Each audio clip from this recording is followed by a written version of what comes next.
Hi viewers, welcome to my test. வீடியோக்குள்ள போகிறதுக்கு முன்னாடி மை டெஸ்ட் சப்ஸ்கிரைப் பண்ணாதவங்க சப்ஸ்கிரைப் பண்ணிட்டு கொஞ்சம் சப்போர்ட் பண்ணுங்க. வாங்க வீடியோக்குள்ள போகலாமா? கார்த்தி ரேவதி சீரியல்ல என்ன நடந்துட்டு இருக்குன்னு பார்க்கலாமா? கார்த்தி வந்து மீனா கிட்ட சொல்லிட்டு இருக்காங்க, இப்போ நம்ம பண்ண போற விஷயம் ரொம்ப பெரிய விஷயம், இதுல யாருக்கும் எந்த ஆபத்தும் வந்துடக்கூடாது, கொஞ்சம் கேர்ஃபுல்லா இருமா அப்படின்னு சொல்லிட்டு புத்திமதியெல்லாம் சொல்லி அனுப்புறாங்க. உடனே மீனாவும், சார் நீங்க பயப்படாதீங்க சார், எனக்கு எதுவுமே ஆகாது, நான் ரொம்ப கேர்ஃபுல்லா நான் வந்து எல்லா வேலையும் செஞ்சு முடிச்சிருவேன். சரி சார் நீங்க பயப்படாதீங்க சார் சொன்ன உடனே கார்த்தி சொல்றாங்க, முகமூடிக்கு பின்னாடி யார் இருக்கான்னு கண்டிப்பா நம்மளுக்கு தெரிஞ்சே ஆகணும், அதுதான் ரொம்ப முக்கியம் அப்படின்னு சொன்ன உடனே, சார் நான் அவன்கிட்ட நல்ல நேக்கா பேசி கண்டிப்பா அவன் முகத்தெரிய கிழிக்கிறேன் சார் அப்படின்னு சொல்லிட்டாங்க மீனா.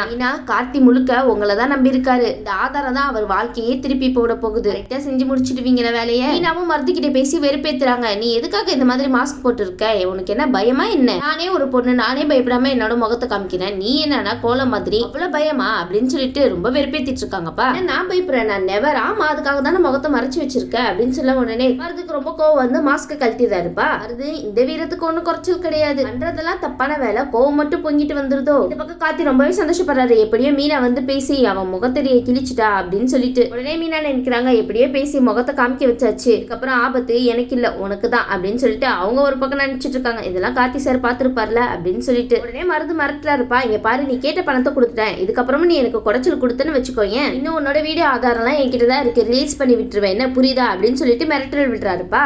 மருந்து மீனா பின்னாடி யாரு இருக்காங்க தெரியுமா, கார்த்தி இருக்காரு, அவங்களுக்கே மிரட்டல் விடுறீங்களா நீங்க? உடனே மீனாவும் அமைதியா பணத்தை வாங்கிட்டு போயிடுறாங்கப்பா. இல்ல நான் எதுவுமே செய்ய மாட்டேன், நீ பயப்படாத அப்படின்னு சொல்லிட்டு உடனே மருதுக்கு வந்து நம்ம மீனா மேல சந்தேகம் வருது. பரவாயில்ல மருது, நீங்க கரெக்டான வில்லன் தான், சந்தேகப்படணும், அப்பதான் கரெக்டான வில்லன் நம்புவாங்க. மொழியே சரியில்லையே, இவளுக்கு பின்னாடி யாராவது இருக்காங்களோ அப்படின்னு சொல்லிட்டு மீனாவே ஃபாலோ பண்ணிட்டு போயிட்டு இருக்காங்க நம்ம மருது. அந்த சமயம் பார்த்து நம்ம மீனாவும் கார்த்தியை போய் மீட் பண்ணி இந்த விஷயத்தெல்லாம் சொல்ல அந்த ஆதாரத்தை நம்ம கார்த்திகையில ஒப்படைச்சிடுறாங்க. உடனே மருது நினைக்கிறாரு, ஓ இவனை கூட்டிட்டு வந்திருக்கியா நீனு, சரியான வில்லங்க பிடிச்சவனாச்சே, இவனைய கூட்டிட்டு வந்திருக்க, உன்னை என்ன பண்ற பாரு, உன்னை போய் நம்பின பாரு, இது உங்களோட பிளான்னு தெரியாம என்னோட முகத்தை வேற காமிச்சிட்டேனே அப்படின்னு சொல்லிட்டு ரொம்ப ஃபீல் பண்ணிட்டு இருக்காரு. அடுத்து இதுக்கப்புறம் தான் ரொம்ப ஃபீல் பண்ண போறீங்க பாத்துக்கோங்க. உடனே கார்த்தி வந்து தேங்க்ஸ் பண்றாங்க மீனாக்கு. மீனா வந்து, சார் எதுக்கு சார் தேங்க்ஸ் எல்லாம் சொல்றீங்க, இவ்வளவு பெரிய அயோக்கியனை நான் வந்து எப்படியாவது பிடிச்சி ஆகணும் அப்படின்னு சொல்லிட்டு நினைச்சிட்டு இருந்தேன், ஆனா அதுக்கு உதவியா நீங்களே எனக்கு பண்ணிட்டீங்க, நான் தான் சார் உங்களுக்கு பெரிய தேங்க்ஸ் சொல்லணும் அப்படின்னு சொன்ன உடனே கார்த்தி வந்து, சரி மீனா வாங்க நான் உங்களை வீட்டுல போய் டிராப் பண்ணிடுறேன் அப்படின்னு சொல்லி கூட்டிட்டு போயிட்டு இருக்காரு நம்ம கார்த்தி. உடனே நம்ம மருந்து சும்மா இருப்பாரா, இந்த ஆதாரத்தை உங்ககிட்ட இருந்து எப்படி வாங்கணும்னு எனக்கு தெரியும்டா அப்படின்னு சொல்லிட்டு அவங்க ஒரு பக்கம் இருக்க, இன்னொரு பக்கம் நம்ம கார்த்தி வந்து அதிகாரி கிட்ட போய் இந்த விஷயத்தெல்லாம் சொல்லலான்னு போக அதிகாரிங்க கேக்குறாங்க, சொல்லுங்க கார்த்தி என்ன நடந்துச்சாங்க அப்படின்னு சொல்லி கேட்டுட்டு இருக்காங்க. கார்த்தி வந்து அந்த வீடியோ காமிச்ச உடனே அதிகாரிங்க சொல்றாங்க, இந்த ஒரு வீடியோ போதுமே அவனை கைங்கலமா பிடிச்சிடலாம், சரி இன்னும் எதுக்கு நம்ம வெயிட் பண்ணிட்டு இருக்கணும், வாங்க கிளம்பலாம், அவனை போய் பிடிச்சிட்டு வரலாம் அப்படின்னு சொல்லிட்டு எல்லாரும் போயிட்டு இருக்காங்கப்பா. மருது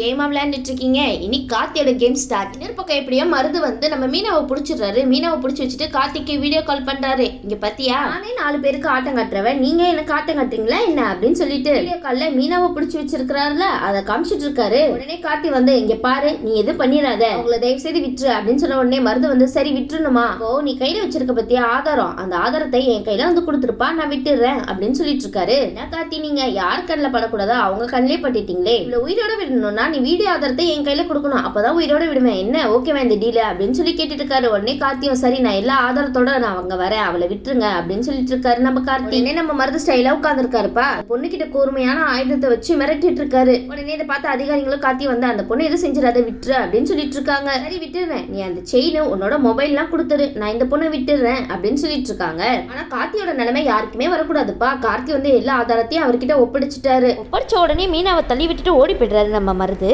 அதானே எதிர்த்து நிக்க முடியுமா என்ன, கார்த்திய ஓடிடுங்க அப்படியே. அதிகாரிங்க நம்ம மருது பிடிக்கிறதுக்காக பின்னாடியே துரத்திட்டு ஓடுறாங்கப்பா. உடனே கார்த்தி வந்து மீனாவை காப்பாத்திடுறாரு. மீனா கேக்குறாங்க, சார் உங்ககிட்ட இருந்த ஆதாரத்தை ஏன் சார் நீங்க அவங்க கிட்ட கொடுத்தீங்க, என்னோட கதை முடிஞ்சா கூட பரவாயில்ல சார், எத்தனையோ பொண்ணோட வாழ்க்கை வந்து வீணா பெருக்கிவனால இந்த ஆதாரத்தை வச்சு அவனை உள்ளத்துக்கு போடுவாங்கல்ல, நீங்க ஏன் சார் கொடுத்துட்டீங்க அப்படின்னு சொல்லிட்டு கேள்வி கேட்டுட்டு இருக்காங்கப்பா. மீனா அவர் உங்க உயிரை காப்பாத்துறதுக்காக தான் அந்த ஆதாரத்தை எல்லாத்தையும் கொடுத்துட்டாரு. கார்த்தி அவ்வளவு நல்லவர் பாத்துக்கோங்க. மீனா நீங்க கவலைப்படாதீங்க, எப்படியாவது அந்த அதிகாரிங்க வந்து அவனை பிடிச்சிருவாங்க, ஆனா உங்களை இந்த நிலைமையில விட்டுட்டு சுயநலமா யோசிக்க முடியாது, அதனாலதான் இப்படி பண்ண அப்படின்னு சொல்லிட்டு இருக்காரு நம்ம கார்த்தி. இந்த ஆதாரம் போனாலும் பரவாயில்ல, வாங்க உங்களை நான் வீட்டுல பத்திரமா போய் விட்டுட்டு வந்துடுறேன் அப்படின்னு சொல்லிட்டு கார்த்தி வந்து கூட்டிட்டு போயிட்டு இருக்காரு மீனாவை. பக்கம் நம்ம ரேவதி கல்யாணத்துக்காக டிப்டாப்பா ரெடி ஆகி நிக்கிறாங்கப்பா. என்ன ரேவதி கல்யாணம் பண்ணிக்க போறீங்களா இல்ல கார்த்திகை கல்யாணம் பண்ணிக்க போறீங்களா, மணப்பெண்ணாக நிக்கிறீங்க. உடனே ரோகிணி கேக்குறாங்க, என்ன ரேவதி நீ கிளம்பி நிக்கிற, இன்னும் கொஞ்ச நேரத்துல நம்ம மண்டபத்துக்கே போக போறோம், என்னோட மாமா மேல எனக்கு முழு நம்பிக்கை இருக்கு, கண்டிப்பா அவர் வருவாருக்கா அப்படின்னு சொல்லிட்டு இருக்காங்க. உடனே ரோகிணி சொல்றாங்க, ரேவதி நம்பிக்கை இருக்க வேண்டியதா, அதுக்காக கண்மூடித்தனமா நம்பிட்டு இருக்காது ரேவதி. இவங்க 2 பேரும் ரூம்ல பேசிட்டு இருக்கும் போது டப்புன்னு நம்ம ஈஸ்வரி வந்துடுறாங்க.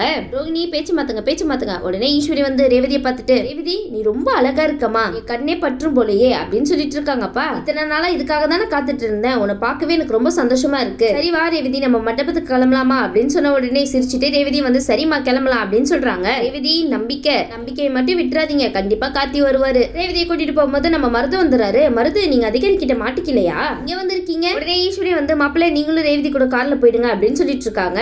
ஈஸ்வரி மருதோட சுயரூபம் தெரியாம உங்க பொண்ணு அவங்க கூட அனுப்பி வச்சிட்டு இருக்கீங்களே. இந்த பக்கம் பார்த்தோன்னா நம்ம ராஜராஜன், ரோகிணி, மயில்வாகனம், சுவாதி எல்லாருக்குமே ரொம்ப சோகம். இந்த கல்யாணம் ஒரு வேளை நடந்துருமோ அப்படின்னு சொல்லிட்டு அவங்களுக்குள்ள கொஞ்சம் பயம் இருக்கதான் செய்துப்பா. மயில்வாகனம் வந்து கார்த்தி கால் பண்ணிட்டு மாப்பிள்ளை இங்க எல்லாருமே வந்து மண்டபத்துக்கு கிளம்பிட்டுப்பா, எங்களுக்கு கொஞ்சம் பயமாவே இருக்கு, மருது முகத்தை பார்த்தாலே பத்திக்கிட்டு வருதுப்பா அப்படின்னு சொல்லிட்டு மயில்வாகனம் ரொம்ப டென்ஷன் ஆயிட்டு இருக்காரு. இந்த பக்கம் நம்ம மருது ரேவதி மண்டபத்துக்கு வராங்க. நம்ம ஈஸ்வரி ஆராய்ச்சி எல்லாம் எடுத்து உள்ள அழைக்கிறாங்கப்பா. மருது என்ட்ரி எல்லாம் நல்லா தான் இருக்கும், எண்டிங் பாருங்க மாசா இருக்க போகுது, விடிஞ்சா கல்யாணம், இதுக்காக தானே இத்தனை நாளா காத்துக்கிட்டு இருந்தேன் அப்படின்னு சொல்லிட்டு ஈஸ்வரி ஒரு பக்கம் நினைக்க, இன்னொரு பக்கம் மீனா வந்து எல்லா விஷயத்தையும் அவங்க அப்பா கிட்ட சொல்லிட்டு இருக்காங்க. இந்த மாதிரி எல்லா ஆதாரத்தையும் கார்த்திகிட்ட இருந்து வாங்கிட்டு இருப்பா. உடனே அவங்க அப்பா வந்து அதிர்ச்சி அடைறாங்க. என்னமா சொல்லிட்டு இருக்கீங்க, நீங்க ரெண்டு பேரும் இவ்வளவு கஷ்டப்பட்டு இருக்கீங்க, ஆனா எதுவுமே நடக்கலையே அப்படின்னு சொல்லிட்டு இருக்கும்போது, இல்லப்பா எல்லாமே கரெக்டா தான் நடந்துட்டு இருந்துச்சு, கடைசி நேரத்துல அவன் கிட்ட நான் மாட்டிக்கிட்டேன், என்ன காப்பாத்துறதுக்காக எல்லா ஆதாரத்தையும் அவர்கிட்ட கொடுத்துட்டாரு, எப்படியாவது அவன் கிட்ட இருந்து ரேவதியை காப்பாத்தணும் அப்படின்னு சொல்லிட்டு ரெண்டு பேரும் பேசிட்டு இருக்காங்க. சரி இப்ப என்ன பண்ணலாம் அப்படின்னு சொல்லிட்டு, சரிப்பா நம்ம அந்த ஈஸ்வரி ஆண்டி கிட்ட போயிட்டு எல்லா விஷயத்தையுமே சொல்லலாம்ப்பா அப்படின்னு சொல்லிட்டு மீனாவும் அவங்க அப்பாவும் ஈஸ்வரியை பாக்குறதுக்காக கிளம்பி போயிட்டு இருக்காங்க.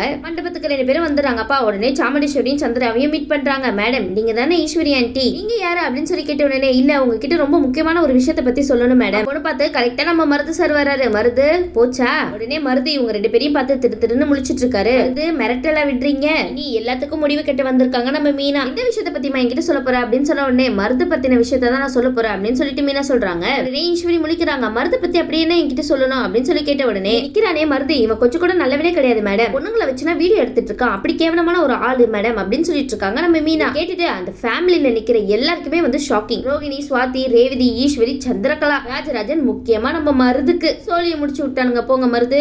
ஈஸ்வரி இதெல்லாம் கேட்டு ஷாக்கிங் அடைறாங்கப்பா. ஆனா ஈஸ்வரி இதெல்லாம் நம்புவாங்களா சாதாரணமா? உங்களுக்கு ப்ரூஃப் வேணும். சில பேர் இந்த உண்மையை பொய்னு கழிச்சு விடுறதுக்காகவே கூடவே ஓட்டிட்டு இருப்பாங்களே. உடனே சந்திரா வந்து யோசிக்கிறாங்க, அச்சுச்சோ என்னடா இது இப்படி நடந்து போச்சு, இந்த பொண்ணு தேவையில்லாம இந்த நேரத்துல இந்த உண்மையை போட்டு உடைச்சிட்டாலே இனி என்ன முடிவு எடுக்க போறான்னு தெரியலையே அப்படின்னு சொல்லிட்டு நினைச்சிட்டு இருக்காங்க சந்திரா. உடனே மீனா கேக்குறாங்க, இப்படிப்பட்ட அயோக்கியனுக்கு உங்க பொண்ணு கல்யாணம் பண்ணி கொடுக்க போறீங்களா ஆண்டி அப்படின்னு சொல்லி கேட்டுட்டு இருக்காங்க. என்ன சந்திரா ஏதாவது சொல்லி கெடுத்து விடுவீங்களே? கெடுத்து விடல ஈஸ்வரி. மீனா சொல்ற வார்த்தையில நம்பிக்கை இருக்கா இல்லையா? இந்த மொழி முழிக்கிறீங்களே, நம்பி முழிக்கிறீங்களா இல்ல நம்பிக்கை இல்லாம முழிச்சிட்டு இருக்கீங்களா? உடனே சந்திரகலா அதோ சொல்லிட்டாங்களா வாயை திறந்து, பரவாயில்லையே கார்த்தி சொன்ன மாதிரியே சூப்பரா ஆக்டிங் பண்ற, அவன் சொல்லிதானே இந்த மாதிரிலாம் பேசிட்டு இருக்கேன் இங்க வந்து அப்படின்னு சொல்றாங்க. அவ்வளவுதான் முடிச்சு விட்டுட்டாங்க நம்ம கதையை. இங்க பாருங்க மேடம் கார்த்தி சார் ரொம்பவே நல்லவர் அப்படின்னு சொன்ன உடனே சந்திரகலா சிரிக்க ஆரம்பிச்சிடுறாங்க. பாத்தியாக்கா கார்த்தி சார் ரொம்ப நல்லவரா, அவனுக்காக தான் சப்போர்ட் பண்ணி பேச வந்திருக்காங்க, இதுல இருந்தே புரிய வேணாமா, அவன் அனுப்பிதான் இந்த மாதிரி பேசிட்டு இருக்காங்க அப்படின்னு சொல்லிட்டு பிளேட்டே மாத்தி விட்டுறாங்க நம்ம சந்திரா. சந்திரா வந்த வேலை முடிஞ்சிச்சா? அக்கா என்னக்கா நீ இன்னமும் முழிச்சிட்டு இருக்க, உனக்கு இன்னமும் புரியல, இந்த கல்யாணத்தை நிப்பாட்டுறதுக்காக தான் இந்த மாதிரி பொய்யான பழிய மருந்து மேல தூக்கி போட்டுட்டு இருக்காங்க, இந்த மாதிரி சொன்னா தானே நீ இந்த கல்யாணத்தை நிப்பாட்டுவ,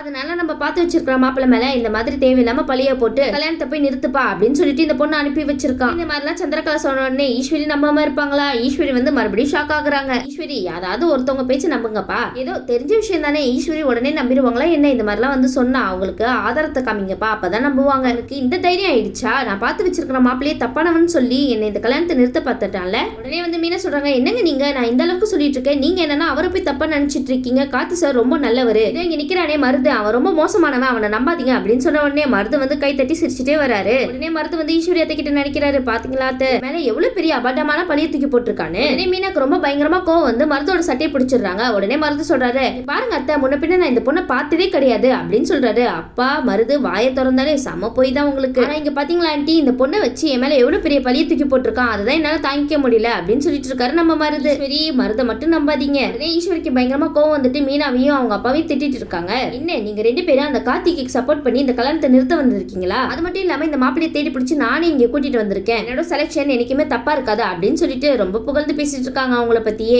ராஜராஜன் வந்து ஈஸ்வரியை போட்டு கண்ணப்பினா திட்ட ஆரம்பிச்சிடறாங்க. என்ன ஈஸ்வரி நினைச்சிட்டு இருக்க நீனு, இதுல நம்ம பொண்ணோட வாழ்க்கையே அடங்கி இருக்கு, இவங்க சொல்றதெல்லாம் பார்த்தா இவன் நல்லவனா எனக்கு தோணல, கார்த்தி மாப்பிள்ளை என்னைக்குமே போய் சொல்ல மாட்டாரு, கண்டிப்பா அவரோட பேச்சுல என்னைக்குமே உண்மைதான் இருக்கும் அப்படின்னு சொன்ன உடனே ஈஸ்வரிக்கு வந்து இன்னும் வந்து ராஜராஜனே திட்ட ஆரம்பிச்சிட்டாங்க. ஆமாங்க நீங்க மட்டும் என்ன உங்களோட மாப்பிள்ளை கேட்கறது தானே சப்போர்ட் பண்ணி பேசிட்டு இருப்பீங்க, எனக்கா சப்போர்ட் பண்ணுவீங்க? உங்களோட நல்ல மாப்பிள்ளை என்னென்னவோ சொல்லி யார் யாரையும் அனுப்பி இந்த கல்யாணத்தை நிறுத்த பார்ப்பாங்க, அதெல்லாம் பார்த்துட்டு நான் சும்மா இருப்பேன்னா என்ன, இந்த கல்யாணம் நடந்தே தீரும், யார் தடுத்தாலும் இந்த கல்யாணத்தை நிப்பாட்ட முடியாது அப்படின்னு சொல்லிட்டு ஈஸ்வரி ரொம்ப கொந்தளிக்கிறாங்கப்பா. மீனா வந்து மேடம் நான் சொல்றது கண்டிப்பா நம்புங்க மேடம், உங்க பொண்ணோட வாழ்க்கையை பத்தி உங்களுக்கு கொஞ்சம் கூட கவலையே இல்லையா அப்படின்னு சொல்லி கேக்குறாங்க. அதான் கவலை இல்லையே, நம்ம ஈஸ்வரிக்கு கவலைப்பட்டு இருந்தா அவங்க இந்த மாதிரிலாம் முடிவு எடுத்திருப்பாங்களா? ஈஸ்வரி நினைக்கிறதா என்னைக்குமே கரெக்ட். அதுதான் சரிம்மா, நீ சொல்றத நான் நம்புறேனே வச்சுக்கோ. ஏதாவது ஆதாரம் இருக்கா இவர் மேல நீ சொல்ற உண்மைக்கு அப்படின்னு சொல்லி கேட்டுட்டு இருக்காங்க. ஈஸ்வரி அதான் உங்க மாப்பிள்ளை எல்லாத்தையும் பிடிங்கி வச்சுட்டாரு, அப்ப எப்படி ஆதாரம் இருக்கும்? உடனே மீனா வந்து அததான் இவன் வாங்கிட்டானே மேடம் அப்படின்னு சொல்லி கேட்டு இருக்காங்க. உடனே ஈஸ்வரி வந்து பரவாயில்ல, போய் சொல்றதுக்கும் ஒரு அளவுதான் இருக்கு. இவன் ரொம்ப கெட்டவன் மோசமானவன் சொல்லிட்டு இருக்கான். ஆனா இவனை பத்தின ஆதாரம் எதுவுமே உங்ககிட்ட இல்லையே. சரி, நீ ஏதாவது ஒரு ஆதாரத்தை மட்டும் என்கிட்ட காமி, நான் இந்த கல்யாணத்தை நிறுத்திடுறேன் அப்படின்னு சொல்லிட்டு இருக்காங்க நம்ம ஈஸ்வரி. ஈஸ்வரி அதான் ஆதாரம் இல்லைன்னு சொல்றாங்களே, அப்ப எப்படி காமிக்க முடியும்? மீனா கிட்ட கேட்கிற ஆதாரத்தை திரும்பி உங்க மருது மாப்பிள்ளை கிட்ட கேளுங்க, அவர் தான் வச்சிருக்காரு எல்லா ஆதாரத்தையும். உடனே மருது வந்து இந்த விஷயத்தை கேட்டுட்டு சிரிச்சிட்டு இருக்காங்க மீனா பார்த்து. உடனே மீனா வந்து பாத்தீங்களா மேடம், அவன் என்ன பார்த்து சிரிச்சிட்டு இருக்கான். டக்குன்னு நம்ம சாமுண்டீஸ்வரி திரும்பி பாக்குறாங்க. நம்ம மருது வந்து பாவமா மூஞ்சி வச்சுட்டு நிக்கிறாரு. அவருக்கு டக்குன்னு ஃபேஸ மாத்த தெரியும், டப்புன்னு பாக்குறீங்க ஈஸ்வரி. உடனே மீனா நினைக்கிறாங்க, ச்சே என்னடா இது, இவங்க என்ன சொன்னாலும் நம்பவே மாட்டுறாங்களே, இவங்களுக்கு கார்த்தி சார் மேல ஏதாவது பழைய பகை இருக்குமோ, அதனாலதான் நம்ப மாட்டாங்க போல அப்படின்னு சொல்லி நினைச்சிட்டு இருக்காங்க நம்ம மீனா. நீங்க நினைக்கிறது கரெக்ட் தான், அதனாலதான் அவங்க எந்த பேச்சுமே நம்ப மாட்டாங்க. தயவு செய்து ஆதாரம் ஏதாவது இருந்தா காமிங்க, அப்பதான் நம்புவாங்க. நான் என்ன சொன்னாலும் இவங்க நம்பவே மாட்டாங்களே, ப்ரூஃப் கேட்கறாங்களே, இப்ப நான் ப்ரூஃப்க்கு நான் என்ன பண்ணுவேன் அப்படின்னு சொல்லிட்டு அவங்க ஒரு பக்கம் யோசிச்சுட்டு இருக்காங்க. உடனே சந்திரா வந்து சரிக்கா வாங்கக்கா நம்ம எல்லாம் போலாம், இவங்க கிட்ட தேவையில்லாம நம்ம எதுக்கு பேசணும், நம்ம நேரம் தான் கெட்டு போகுது, கல்யாணத்துக்கு நிறைய வேலை இருக்குல்ல, அதெல்லாம் நம்ம தானக்கா பாக்கணும், வா மச நிக்காம தேவையில்லாம இவங்க கிட்ட பேசிட்டு இருக்கவா அப்படின்னு சொல்லிட்டு கூட்டிட்டு போயிட்டு இருக்காங்கப்பா. இந்த மாதிரி ஆளுங்கெல்லாம் அடிச்சு துரத்தணுக்கா, இந்த மாதிரி தேவையில்லாம இந்த கார்த்திக்கு சப்போர்ட் பண்ணி வந்து நிக்கிறாங்கல்ல, அவன் ஏதாவது பணம் கொடுத்துருப்பாக்கா, அதுக்காக தான் பணத்துக்காக இந்த மாதிரிலாம் பண்ணிட்டு இருக்காங்க, இவங்களுக்குலாம் இந்த மாதிரி கேவலமான வேலை பாக்குறதுக்கு எப்படிதான் மனசு வருதோ அப்படின்னு சொல்லிட்டு சந்திரகலா பயங்கரமா திட்டுறாங்க. சந்திரகலா அவங்கள பத்தி நீங்க பேசிட்டு இருக்கீங்களா என்ன, நீங்க தான் பணத்தெல்லாம் வாங்கிட்டு இந்த மாதிரி பண்ணக்கூடிய ஆளு. மீனா வந்து ரொம்ப ரெக்வஸ்ட் பண்ணி கேக்குறாங்க, ஈஸ்வரி மேடம் ப்ளீஸ் மேடம், நான் சொல்றது தயவு செய்து நம்புங்க, கார்த்தி சார் ரொம்ப நல்லவர், ரேவதியை எப்படியாவது காப்பாற்றணும் தான் அவர் கஷ்டப்பட்டு இருக்காரு, அவர் காசு கொடுத்தலாம் நான் இந்த மாதிரிலாம் பேசல மேடம், என்ன நம்புங்க அப்படின்னு சொல்லிட்டு இருக்காங்க. மீனா நீங்க உயிர் கொடுத்து கத்துறது சிம்பிளி வேஸ்ட்னு சொல்லலாம், அவங்க நீங்க என்ன சொன்னாலும் நம்ப போறது கிடையாது. உடனே சொல்றாங்க, இங்க பாரு ரேவதி என்னோட பொண்ணு, அவ வாழ்க்கையில எது கரெக்ட் இல்லன்னு எனக்கு தெரியும், தேவையில்லாம இங்க பிரச்சனை பண்ணாம இங்க இருந்து வெளியே போயிடு அப்படின்னு சொல்லிட்டு இருக்காங்க. சந்திரகலாவோட பிளான் ஒர்க் அவுட் ஆகுது போலயே. உடனே மீனா அப்ப சொல்றாங்க, என்னம்மா நம்ம சொல்றத காதுல கூட வாங்கிக்க மாட்டாங்க, நம்மள அடிச்சு வெளியே துரத்துறாங்களே அப்படின்னு சொல்லிட்டு அவரு ஒரு பக்கம் ஃபீல் பண்ணிட்டு இருக்காரு. இந்த பக்கம் நடந்த விஷயத்தெல்லாம் மீனா வந்து கார்த்திகிட்ட சொல்லிட்டு இருக்காங்க, சார் எப்படியாவது நாங்க ரேவதியை காப்பாத்தலாம்னு தான் அங்க போனோம், ஆனா இந்த இடத்துல இந்த மாதிரிலாம் நடந்து போச்சு சார் அப்படின்னு சொல்லிட்டு அவங்க ஒரு பக்கம் சொல்ல, உடனே கார்த்தி சொல்றாங்க, அவங்க கண்டிப்பா ஆதாரம் இல்லைன்னா எந்த விஷயத்தையுமே நம்ப மாட்டாங்கம்மா. உடனே மீனா வந்து நம்ம கிட்டதான் ஆதாரமே இல்லையே சார், அப்ப என்ன சார் பண்றது அப்படின்னு சொன்ன உடனே கார்த்தி வந்து ஒரு பிளான் போடுறாருப்பா. கார்த்தி கரெக்டான பிளான் போட்டு கரெக்டா எக்ஸிக்யூட் பண்றாங்களான்னு பார்க்கலாம். சரிங்க, நம்ம வெயிட் பண்ணி பார்க்கலாம் கார்த்தி வந்து கரெக்டான ஆதாரத்தோட கரெக்டான டைமுக்கு வராதா இல்லையான்னு. இந்த வீடியோ உங்களுக்கு பிடிச்சிருந்துச்சுன்னா மறக்காம மெட்ரா ஸ்டைல லைக் பண்ணுங்க, ஷேர் பண்ணுங்க, சப்ஸ்கிரைப் பண்ணிடுங்க. தேங்க்யூ.